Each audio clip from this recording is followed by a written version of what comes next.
সালার থানার ধুরসুন্দা গ্রামে আইয়ুব খাঁ খুনের আসামি গ্রেপ্তার। মুর্শিদাবাদ জেলার সালার থানার ধুরসুন্দা গ্রামে জমি সংক্রান্ত ব্যাপারে খুন হন আইয়ুব খাঁ। খুনের ঘটনার পর মিলন শেখ পলাতক।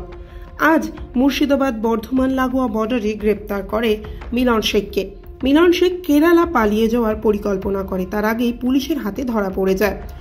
গোপন সূত্রে খবর পেয়ে সালার থানার পুলিশ মিলন শেখকে গ্রেপ্তার করে আজ তাকে কান্দি মহকুমা আদালতে অতিরিক্ত প্রধান বিচারপতি ম্যাজিস্ট্রেটের সামনে হাজির করা হবে বলে পুলিশ সূত্রে খবর।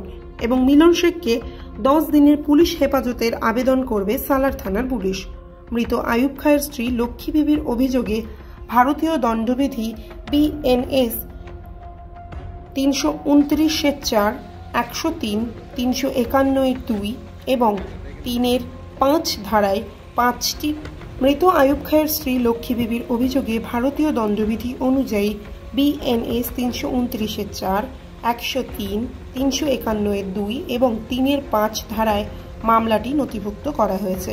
ঘটনার পর থেকে এলাকায় আইন শৃঙ্খলায় কোনো অবনতি হয়নি এবং পরিস্থিতি বর্তমানে সম্পূর্ণ নিয়ন্ত্রণে রয়েছে বলে জানায় পুলিশ প্রশাসন।